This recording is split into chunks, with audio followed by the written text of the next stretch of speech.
ونزلنا عليك الكتاب تبيانا لكل شيء وهدى ورحمة وبشرى للمسلمين. بسم الله الرحمن الرحيم.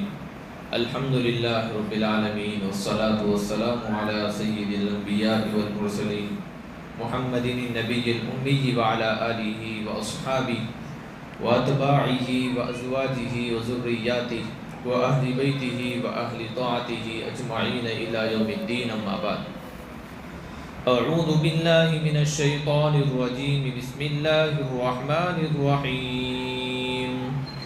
ودت طائفة من أهل الكتاب لو يضلونكم وما يضلون إلا أنفسهم وما يشعرون. يا أهل الكتاب لم تكفرون بآيات الله وأنتم تشهدون. يا أهل الكتاب لم تلبسون الحق بالباطل وتكتمون الحق وأنتم تعلمون. وقالت طائفة من أهل الكتاب آمنوا بالذي أنزل على الذين آمنوا وجه النهار واكفروا آخره لعلهم يرجعون. ولا تؤمنوا إلا لمن تبع دينكم. قل إن الهدى هدى الله أن يؤتى أحد مثل ما أوتيتم أو يحاجوكم عند ربكم. قل إن الفضل بيد الله يؤتيه من يشاء والله واسع عليم. يختص برحمته من يشاء والله ذو الفضل العظيم. صدق الله العظيم.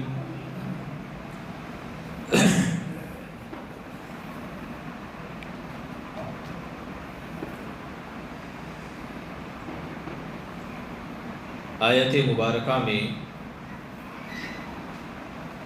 اللہ تبارک و تعالی اہل کتاب یعنی یہود و نصارہ کی چالوں کو واضح کر رہے ہیں، ان کی سازشوں کو واضح کر رہے ہیں۔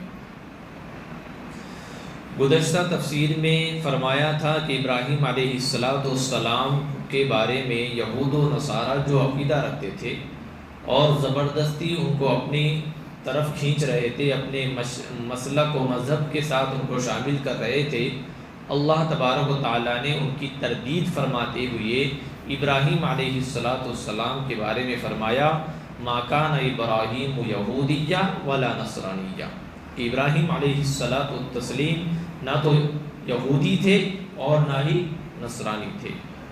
اور وہ کون تھے اور آج ان کے ساتھ جو لوگ ہیں وہ کون ہیں، اس کا ذکر فرمایا کہ ابراہیم علیہ السلام تو حنیف تھے اور مسلم تھے، یعنی فرما بردار تھے اللہ کے۔ اور آگے فرمایا کہ ان سے زیادہ قریب تر لوگ وہ ہیں جو ان کی پیروی کرتے ہیں اور یہ نبی صلی اللہ علیہ وسلم ان سے زیادہ قریب ہیں اور ایمان والے ان سے زیادہ قریب ہیں۔ یہی وجہ ہے کہ ابراہیم علیہ السلام کے بارے میں قرآن کریم میں اکثر جگہوں پہ اسلام کا تذکرہ فرمایا۔ اس کا تذکرہ فرمایا اسلام کا، اور اسلام کے ماننے والے کو مسلمان کہا جاتا ہے۔ لہذا ہم تمام کے تمام مسلمان ان یہود و نصارہ کے مقابلے میں ابراہیم علیہ السلام سے زیادہ قریب ہیں، کیونکہ ہر مقتدی نماز میں ابراہیم علیہ السلام کے آل پہ درود جس طرح سے بھیجا گیا، ان کی ذات پر، ان کی آل پر، اسی طرح سے آقا صلی اللہ علیہ وسلم اور ان کے آل پر درود کا نذرانہ پیش فرماتا ہے۔ اور آقا صلی اللہ علیہ وسلم نے بھی ہمیں فرمایا کہ تمہارے باپ ابراہیم علیہ السلام کی سنت ہے، اور کئی سنت ابراہیم علیہ السلام کی ایسی ہیں جس کو ہم اپنی زندگی میں لائے ہوئے ہیں، لہٰذا ہم ان سے زیادہ قریب ہیں۔ اب آگے اللہ تعالیٰ فرماتے ہیں وَدَّتْ طَائِفَةٌ مِّنْ أَهْلِ الْكِتَابِ لَوْ يُضِلُّونَكُمْ، اہل کتاب میں سے بعض لوگ تو تمہیں گمراہ کرنا چاہتے ہیں۔ کیا کرنا چاہتے ہیں؟ آقا صلی اللہ علیہ وسلم کے دور میں جو یہود و نصارہ تھے وہ بھی مسلمانوں کو گمراہ کرنا چاہتے تھے، ان کو کیا کرنا چاہتے تھے؟ مرتد بنانا چاہتے تھے، اسلام سے واپس پھرنے کے لیے نئی نئی سازشیں اور نئے نئے پلاننگ اور نئے نئے تدبیریں رچتے تھے، سمجھ رہے ہیں؟ اس کو اللہ فرما رہے ہیں کہ ان میں کا ایک گروہ تو مستقل یہ چاہتا ہے، ان کی چاہت یہی رہی ہے، ان کی خواہش یہی رہی ہے کہ مسلمان گمراہ ہو جائے، کیا ہو جائے؟ گمراہ ہو جائے، ایمان سے ہٹ جائے، اسلام سے ہٹ جائے، اللہ رسول کو چھوڑ دے، سمجھ رہے ہیں؟ یہودی بن جائے، نصرانی بن جائے۔ اس آیت پہ غور کرنا، یہ آیت مبارکہ 1450 سال پہلے اتری ہوئی ہے۔ وَدَّتْ طَائِفَةٌ مِّنْ أَهْلِ الْكِتَابِ، اہل کتاب یعنی یہود و نصارہ میں سے ایک مستقل جماعت اور ایک مستقل گروہ ایسا ہے جن کی تمنا یہ رہی ہے کہ وہ تمہیں گمراہ کرے، کیا کرے؟ گمراہ کرے۔ آئیے آج کے دور میں ہم اس آیت پر ذرا نظر ڈالیں۔ آج یہود و نصارہ مسلمانوں کو ختم کرنے کے لیے، ان کو اسلام سے ہٹانے کے لیے، ان کے زندگیوں سے ایمان کی نورانیت کو ختم کرنے کے لیے ایسے ایسے پروپیگنڈے رچے ہوئے ہیں اور ایسے ایسے تدبیریں رچی ہوئی ہیں کہ جس میں ہم ملوث ہو کر ایمان سے، اسلام سے دور ہوتے جا رہے ہیں۔ یوں سمجھ لو کہ وہ لوگ اپنے اس پلاننگ میں کامیاب ہوتے نظر آ رہے ہیں۔ آپ ذرا تاریخ پڑھیں گے، تھوڑا نظر پیچھے دوڑائیں گے تو آپ کو پتہ چل جائے گا کہ آج ہماری استعمال کی جانے والی چیزیں میں 70 سے 80% وہ چیزیں ہیں جو یہود و نصارہ بناتے ہیں۔ کون بناتے ہیں؟ انہی کے طرز، انہی کے بتائے ہوئے طریقے، انہی کے بنائی ہوئی چیزوں کو ہم روزمرہ استعمال کرتے ہیں، اور ہم نے اپنے آپ کو ان کی چیزوں کے استعمال کرنے کا عادی بنا دیا۔ کیا بنا دیا؟ عادی بنا دیا۔ اور انہوں نے مسلمان اور اسلام کے بالمقابل جتنے بھی تنظیمیں، جماعتیں اور جتنے بھی دھرم تھے سب کو اپنے ساتھ ملا دیا، سمجھ رہے؟ یہی وجہ ہے کہ فلسطین کے مدعے پر اس ملک کا ساتھ کس کے ساتھ ہے؟ یہود و نصارہ کے ساتھ ہے، مسلمانوں کے ساتھ نہیں ہے۔ کیوں؟ کیونکہ حقیقت میں الکفر ملت واحدہ، یہ سب کے سب ایک ہیں حقیقت میں اسلام کے مقابلے میں۔ ان کے نشانے پہ صرف مسلمان، اسلام ہے، صرف اسلام، جو بھی ماننے والا اسلام، اب وہ سنی ہو، بریلوی ہو، رضوی ہو، دیوبندی ہو، تبلیغی ہو، جماعت اسلامی کا ہو، کوئی بھی ہو، اسلام والا ہے، ختم، ان کا ٹارگٹ وہی ہے۔ وہ تو ہم ہیں جو لڑ رہے ہیں آپس میں، تو حق پہ ہے کہ میں حق پہ ہوں، سمجھ رہے ہیں؟ ورنہ کافر کے مقابلے میں تم سب ایک ہو اور تم سب اس کے نشانے پہ ہو، ہر طرح سے ان کا نشانہ ہے۔ آپ کے پہننے کی چیزوں میں انہوں نے وہ چیزیں لے کر آئی جو آج ہمارے بچے پسند کرتے ہیں، ہف کپڑے پہننا۔ تمہارے بالوں کی بنانے کی بات آ جائے تو آج دیکھیے بیوٹی پارلر میں ہماری مستورات کیسے کیسے بال بنا رہی ہیں، ہمارے خود کے مرد حضرات کیسی کیسی کٹنگیں کر رہی ہیں۔ کیوں؟ ان کے طرزوں کو پسند کرنے لگ گئے، ان کے طریقے کو پسند کرنے لگ گئے، ان کے پہناوے کو پسند کرنے لگ گئے، ان کے انداز بیاں کو پسند کرنے لگ گئے، ان کے چال چلن کو اپنانے لگ گئے، ان کے استعمال کردہ چیزوں کو استعمال کرنے پر فخر کرنے لگ گئے۔ ہر وہ شے جو یہود و نصارہ بناتے ہیں اس کو ہم جب خریدتے ہیں تو ہمیں فخر محسوس ہونے لگتا ہے کہ ہم نے بہت بڑا 30 مار خاں والا کام کر دیا، جبکہ ہم نے اپنے نبی کے طور طریقے کو کیا کر دیا؟ اگنور کر دیا ہے، بس یہ پشت ڈال دیا ہے۔ میں دوسرے الفاظ میں کہوں تو میں غلط نہیں ہوں، ہم نے اپنے عمل سے نبی کے طریقے کی توہین کی ہے، عمل سے، زبان سے نہیں کریں گے، عمل سے کریں گے۔ ہم کیا سمجھتے ہیں؟ زبان سے توہین کرنا تو گستاخی، عمل سے کرے تو گستاخی نہیں۔ بہت اچھے ٹاپک پہ میں آ رہا ہوں، غور کریں بات پر۔ ایک آدمی نبی کی شان میں زبان سے گستاخی کرتا ہے، نبی کی شان میں کیا کرتا ہے؟ گستاخی کرتا ہے، زبان سے کرتا ہے، تو ہم اس کو مارنے کے لیے دوڑتے ہیں، ہم اس کو گستاخ کہہ کر اس پر کفر کے فتوے اور اس کو جہنمی قرار دے دیتے ہیں، لیکن صبح سے لے کر شام تک، پیر کے ناخن سے لے کے سر کے بال تک، وہی مسلمان جو دوسروں کو زبان سے گستاخ کہنے والا، گستاخی کرنے والے کو گستاخ کہنے والا، وہی مسلمان اس کے پیر کے ناخن سے سر کے بال تک نبی کا ایک بھی طریقہ نظر نہیں آئے گا. اس کو پسند کس کا آئے گا؟ فاسق اور فاجر، ہیرو ہیروئن ہے نا بھائی، ایکٹرز، جو سیلیبریٹیز رہتے ہیں لوگ، اور جو مالدار لوگ ہوتے ہیں، فیشن پرست لوگ ہوتے ہیں، ان کے طریقے کو اپناتے ہیں، اور دل کے اندر کیا بولے؟ ہم نبی کے عاشق، ہمارے دل میں نبی کی محبت ہے، ہم نبی کے امتی، ہم نبی کے لیے جان بھی دیں گے. ارے کئی کی جان دے گا تو؟ تیرے پیر کے جو تو پائجامہ پہنتا ہے وہ ٹخنوں کے نیچے ہے، نبی کے طریقے کے خلاف ہے.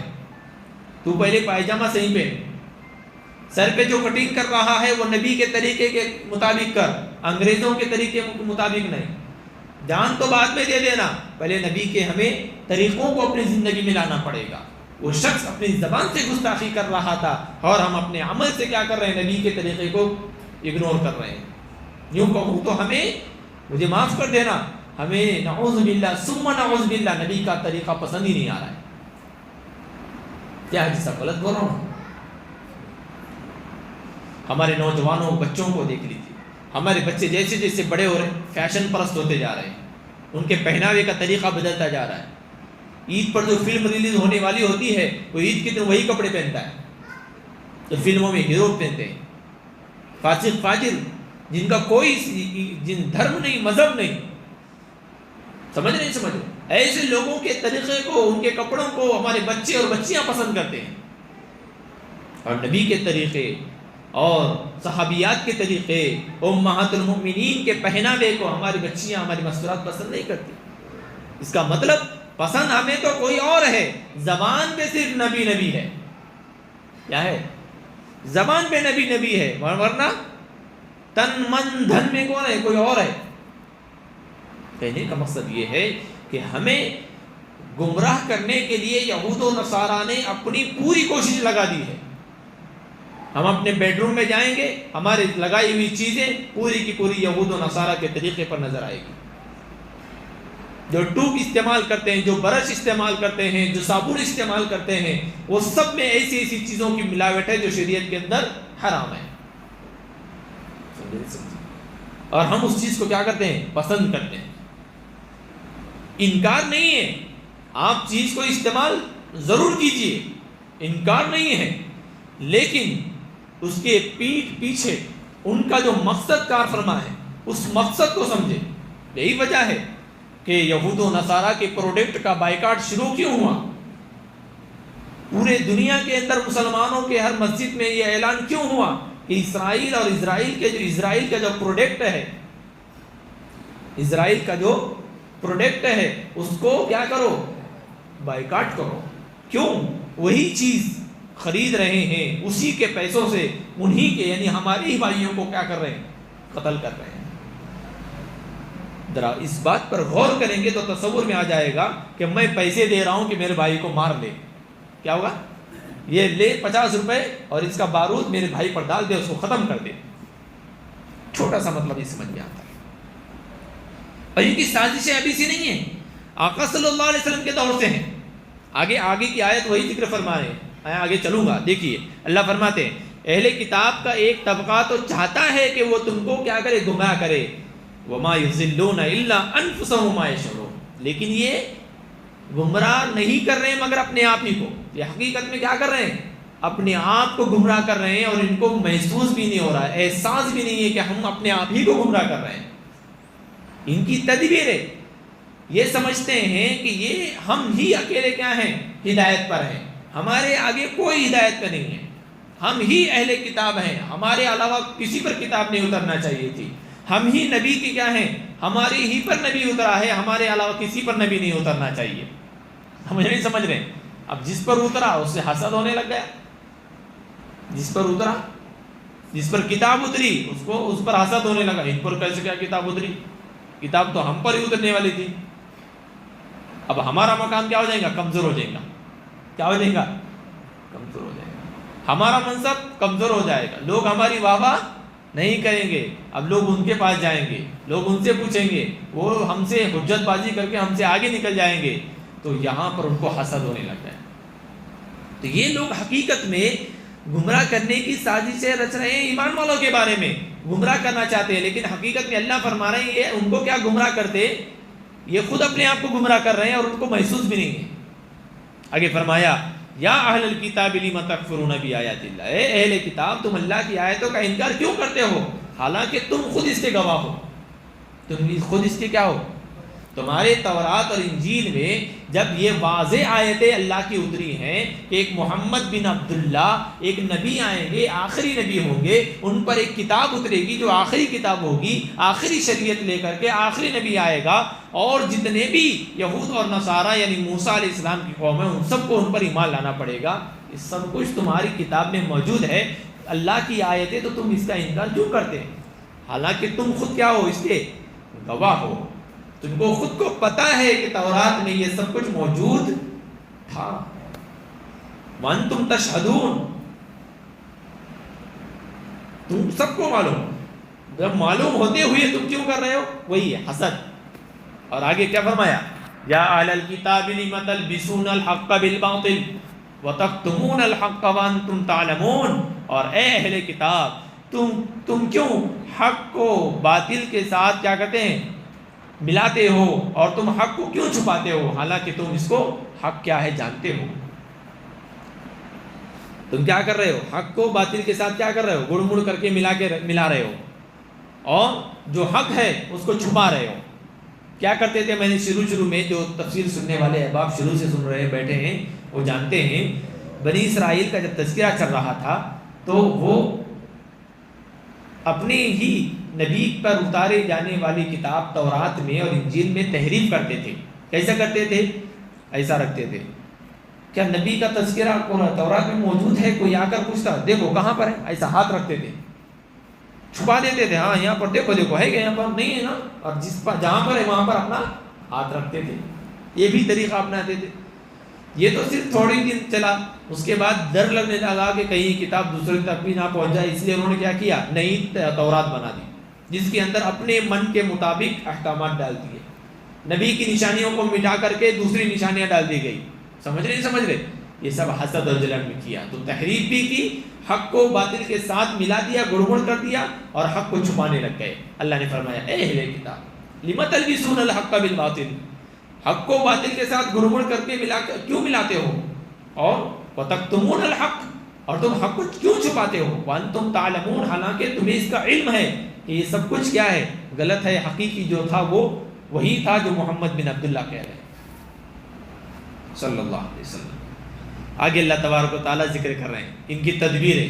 اب گمراہ کرنے کے طریقے بھی تھے نا بھائی, کیسے گمراہ کریں گے نبی کے صحابہ کو, نبی پر ایمان لانے والوں کو کیسا گمراہ کریں گے, تو انہوں نے ایک سازش رچی. اللہ نے اس کی طرف اشارہ فرمایا. کیا کرتے تھے پتہ ہے آپ کو, اللہ فرما رہے ہیں وَقَالَ طَائِفَةٌ مِّنْ أَهْلِ الْكِتَابِ, اہل کتاب میں سے ایک گروہ نے باہم مشورہ کرتے ہوئے کہا. انہوں نے کیا کیے, ایک جگہ مشورہ کیا, سب جو اہل کتاب کے بڑے بڑے لیڈر تھے جمع ہو گئے, تمام اہل کتاب کو جمع کیا اور مشورہ کرنے لگے ان کو کیسے گمراہ کیا جائے, ان کو کیا کیسے گمراہ کیا جائے. اور ہم میں کے بعض جو لوگ ہیں وہ تو نبی پر ایمان لا چکے ہیں, اس کی کتاب پر بھی ایمان لا چکے ہیں, اب ان کو واپس کیسا لایا جائے, اور ان کے اندر جو لوگ تھے ان کو گمراہ کیسے کیا جائے. یہ میٹنگ چل رہی تھی, مشورہ چل رہا تھا, تو اس میں سے ایک گروہ نے کیا کہا, ایک کام کرتے ہیں, کیا, آمنوا بالذی انزل علی الذین آمنوا وجہ النہار, تم ایمان لے کر آ جاؤ اس کتاب پر جو اتاری گئی ہے ایمان والوں پر نبی کے واسطے سے, یعنی قرآن پر. آپس میں ان کو گمراہ کرنا ہے نا, تو ایک طریقہ یہ ہے, ہم میں سے کچھ لوگ کیا کرو, ان کے پاس جا کر کے ان پہ جو کتاب اتاری والی ہے اس کتاب پر ایمان لے کر آ جاؤ. کب لے کر آنے کا, وجہ النہار, صبح صبح.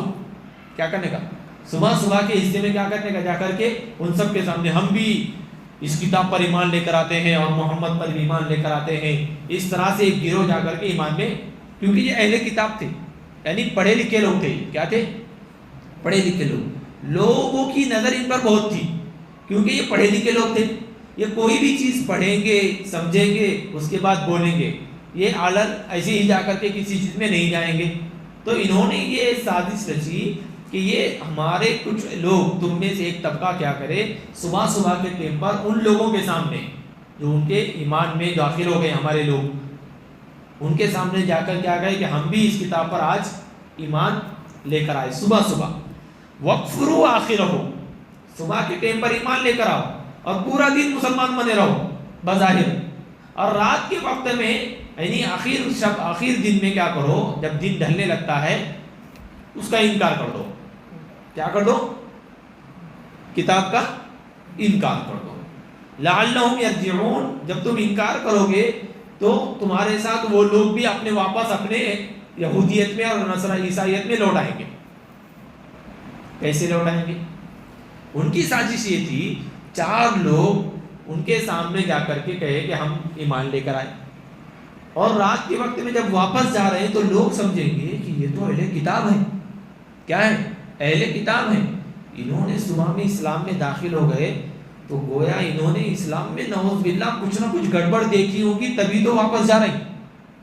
کیا انہوں نے اسلام میں اور اسلام کی تعلیمات کو پڑھا، انہوں نے دن بھر دیکھا، ان میں کو کچھ تو بھی گڑبڑ دکھی، تبھی تو یہ واپس گئے.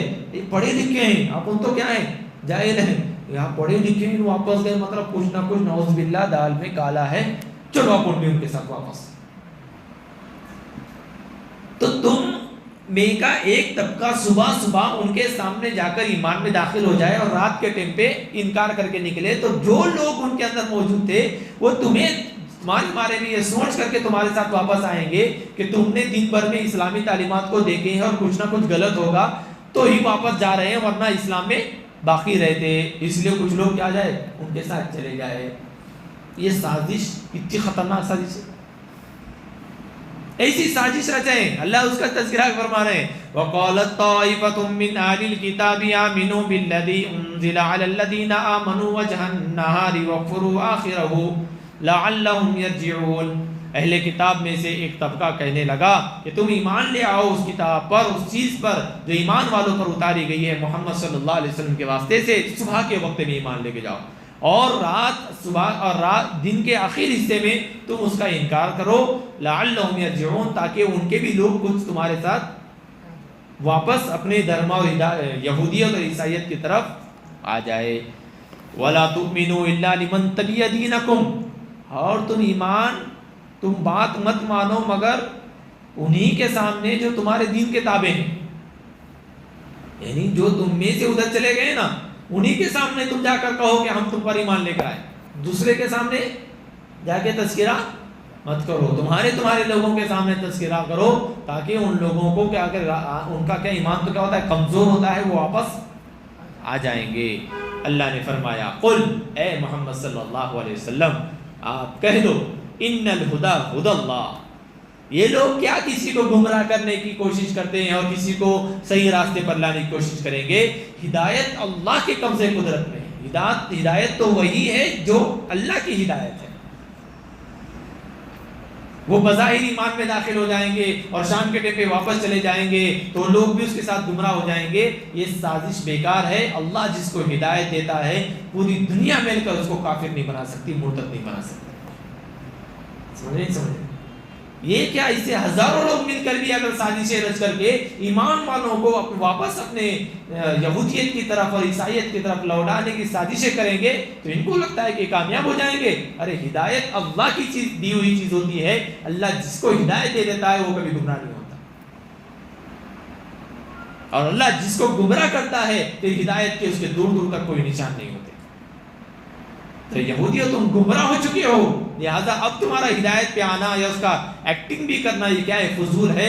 کیونکہ تمہارا یہ ہدایت کا ڈھونگ رچنا، صحیح راستے پر اور ایمان میں آنے کا ڈھونگ رچنا، یہ دوسرے لوگوں پر کوئی اثر کرنے والا نہیں ہے. کیوں؟ قل ان الہدی ہدی اللہ، کیونکہ ہدایت بے شک اللہ ہی کی ہدایت ہے. اَيُّؤْتَى أَحَدٌ مِثْلَ مَا أُوتِيتُمْ أَوْ يُحَاجُّوكُمْ عِندَ رَبِّكُمْ. یہ آیت پر غور کرنا. یہ نس پکڑی اللہ تعالیٰ نے یہودیوں کی. یہ تم کیوں کر رہے ہو؟ کیونکہ تم میں سے ایک کو وہی چیز ملی جو تم کو دی گئی ہے. محمد صلی اللہ علیہ وسلم پر وہی چیز اتری جو تم پر اتری. اس کا تم کو حسد ہے. سمجھ رہے؟ وہ ایمان، وہ اللہ جو ان کو ملا جو تمہارے پاس تھا. تم نہیں چاہتے تھے کہ جو رسول ہم پر اترا ہے ان پر بھی اترے، جو کیسی کتاب ہم پر اتری ہے ان پر بھی اترے. تم نہیں چاہتے تھے، لیکن اللہ، یہ حسد تھا تم کو. میرے جیسا کیسے پاور میں آ گیا انہیں، ہے نا بھائی. پوری دنیا میں جھگڑا اس کا چلا. میرے برابر کیوں، میرے جیسا کیوں، میرے سے آگے کیوں. قرآن ذکر کرنا، ہمارے جیسا ہی ان پر کتاب کیوں اتری، ہمارے جیسا رسول ان پر کیوں اترا. یؤتی احد مثل ما اوتیتم، تمہیں جو دیا گیا وہی تم میں سے ایک کو دیا گیا ہے. او یحاجوکم عند ربکم، یا وہ تمہارے رب کے پاس تم سے آگے بڑھ جائیں گے. اس کا تم کو کیا ہے؟ حسد ہے. کیونکہ وہ تمہیں کیا کر رہے ہیں؟ پست کر رہے ہیں. ان پر کتاب اتر رہی ہے، تم جو بھی اعتراض کرتے اللہ کی طرف سے آیت اترتی اور اس کا جواب مل جاتا. لوگوں کے سامنے تم ذلیل ہو رہے ہو، تم شرمندہ ہو رہے ہو، تمہارے جوابات دیے جا رہے ہیں اور تم سب ہر جگہ تم غلط ثابت ہو رہے ہو. اس کا حسد اور جلن تمہیں خاموش بیٹھنے نہیں دے رہا تھا، اور تم انہی ایمان والوں کو گمراہ کرنے کی سازشیں رچ رہے تھے. سمجھ میں آ رہی نا بھائی بات؟ ہاں. قل، اے محمد صلی اللہ علیہ وسلم آپ کہہ دو، ان الفضل بید اللہ، بڑائی تو اللہ کے قبضے میں. اللہ کس کو بھی دے سکتا ہے. کسی مالدار کا یہ تصور کرنا کہ میرے پاس مال ہے اس لیے مجھے ہی صدر بننا چاہیے، یا مجھے ہی مالدار بننا چاہیے، مجھے امیر بننا چاہیے، یا میرا ہی مقام ہو، میں ہی چودھری ہوں، سب میرے نیچے جھکے، یہ حسد اور جلن اور یہ تکبر ہے، یہ گھمنڈ ہے. اللہ کسی غریب کو بھی صدر بنا سکتا ہے، کسی غریب کو امیر بنا سکتا ہے، کسی غریب کو عہدے پر بنا سکتا ہے، کسی غریب کو پوری دنیا میں محبتوں سے اللہ تبارک و تعالیٰ لوگوں میں محبت ڈال سکتا ہے. اللہ تعالیٰ کے یہاں یہ عارضی چیزیں کسی کے بڑے ہونے اور چھوٹے ہونے کا ذریعہ نہیں بن سکتے. جو بڑا ہوگا اللہ کی اجازت سے ہوگا، جو گرے گا اللہ کی اجازت سے گرے گا، جو اوپر چڑھے گا اللہ کی اجازت سے چڑھے گا، جو عزتوں سے نوازا جائے گا اللہ جس کو چاہے گا اسی کو عزت ملے گی. وَتُعِزُّ مَن تَشَاءُ وَتُذِلُّ مَن تَشَاءُ بِيَدِكَ الْخَيْرُ. پڑھے نا پچھلی آیت، ابھی آیتیں گزری اس کی. تو جسے چاہتا ہے عزتوں سے نوازتا ہے، تو جسے چاہتا ہے ذلیل و خوار کر دیتا ہے، کیونکہ اس تمام کی تمام خیر تیرے ہاتھ میں، تیرے قبضے قدرت میں ہے. لوگوں کا حسد تو اتنا زیادہ ہوتا ہے آپس میں کہ اگر اللہ نے رزق کو اپنے قبضے میں نہ رکھا ہوتا تو لوگ حسد اور جلن میں لوگوں کو بھوک سے ہمت ختم کر دیتے. سمجھ نہیں سمجھ؟ کسی کے قبضے میں اگر اللہ تعالیٰ اناج کو رکھ دیتا تو میرے آگے جائے گا تیرا کھانا بند، ختم، مر جاؤ. اللہ پانی کو اپنے تابع میں رکھا، اللہ نے ہوا کو اپنے تابع میں رکھا. پوری دنیا کی کوئی طاقت پانی، ہوا اور اناج پر قابض نہیں ہو سکتی. یاد رکھیے بات، کبھی نہیں ہو سکتی. یہ اللہ کے قبضے قدرت میں ہے. وَمَا مِن دَابَّةٍ فِي الْأَرْضِ إِلَّا عَلَى اللَّهِ رِزْقُهَا، اللہ کے ذمے ہے ہر ایک کا رزق. اس لیے اللہ نے پانی پر ٹیکس نہیں لگایا، اناج پر ٹیکس نہیں لگایا. اللہ نے لگایا تو نہیں، کھاؤ. ہوا پر ٹیکس نہیں لگایا اللہ نے، آکسیجن پہ. کورونا میں بتا دیا ہم کو. اللہ اگر 1 منٹ کے لیے بھی ہوا کو روک دے، بند کر دے، کوئی بچے گا زندہ؟ کوئی نہیں بچے گا. سب کچھ اللہ کے قبضے میں، قدرت میں. ان الفضل بید اللہ، کسی کو بڑا کرنا، کسی کو عزت دینا، کسی کو شہرت دینا، کسی کو مالدار بنانا، کسی کو غریب بنانا، کسی کو جاہل رکھنا، کسی کو عالم بنانا، اللہ کے قبضے میں. یؤتیہ من یشاء، جسے چاہتا ہے بڑا بنا دیتا ہے. یہودیوں، یہ تم کیا چاہو، اللہ نے چاہا ہے، اس لیے محمد بن عبداللہ صلی اللہ علیہ وسلم امام الانبیاء بن گئے. ان کی امت امام الامہ بن گئی، ساری امتوں کی امام بن گئے. اللہ نے ان کو بڑا کیا ہے، تم نے بڑا نہیں کیا. جب بڑا کرنے والا اللہ ہے تو تم کون ہوتے ہو ان کو نیچا کرنے والے؟ کوئی کسی کو نیچا نہیں کر سکتا. یاد رکھیں. بولتے ہیں نا بھائی دوسروں کے لیے گڑھا کھودنے والا خود گڑھے میں گر جاتا ہے. یہ ضابطہ ہے دنیا کا. بظاہر اس کو لگ رہا ہوگا میں دوسروں کو گرا دیا, میں نے اس کو کم کر دیا, میں نے اس کو ذلیل کر دیا, میں اس سے آگے بڑھ گیا. نہیں, حقیقت میں اگر تم ایسا کر رہے ہو تو واقعتاً تم اپنا خود کے لیے گڑھا کھود رہے ہو. واللہ ذو الفضل العظیم واللہ واسع علیم. اللہ وسعت والے ہیں اور خبردار ہیں. اللہ سب جانتے ہیں, اللہ سب جانتے ہیں. یختص برحمتہ من یشاء, وہ جسے چاہتا ہے اپنی رحمت کے ساتھ خاص کر دیتا ہے, جسے چاہتا ہے. واللہ ذو الفضل العظیم, اور اللہ تبارک و تعالی فضل والے ہیں اور عظمت والے ہیں, بہت بڑے ہیں اللہ تعالی. آپ کی عظمت سب سے بڑی, اللہ کی عظمت, اللہ کا فضل سب سے بڑا. کب کس پر ہو جائے کہہ نہیں سکتے, اس لیے کبھی کسی کا برا نہ چاہے, کسی کا بھی, دشمن کا بھی برا نہ چاہے. نہیں, اللہ تبارک و تعالیٰ نے اس آیت مبارکہ میں یہودیوں کی وہ سازش کو اشکارا کر دیا جس کو ہم حسد کہتے ہیں, کہ جو چیز ہم پر اتری وہ ان پر کیوں اتری, اور جو کتاب جیسے ہم پر اتری تھی ان پر کیوں اتری, کیونکہ اس سے ان کے مقام مرتبے میں عزت میں کمی آ رہی تھی. اللہ تبارک و تعالیٰ نے بتلا دیا کہ فضل تو اللہ کے قبضے قدرت میں ہے, جسے چاہتا ہے نوازتا ہے, عطا کرتا ہے, اور اپنے رحمت خاصہ سے مختص کرتا ہے. یہ اللہ تبارک و تعالیٰ ہی ہیں. واللہ ذو الفضل العظیم. اللہ تعالیٰ کی اس باتوں پر بسم اللہ الرحمن الرحیم. اللهم صل علی محمد وعلى ال محمد كما صليت على ابراہیم وعلى ال ابراہیم انك حميد مجيد. ربنا ظلمنا انفسنا وان لم تغفر لنا وترحمنا لنكونن من الخاسرين. اللهم انك عفو كريم تحب العفو فاعف عنا. وصلى الله تعالى على خير خلقه محمد وعلى اله واصحابه اجمعين. آمین برحمتک یا ارحم الراحمین.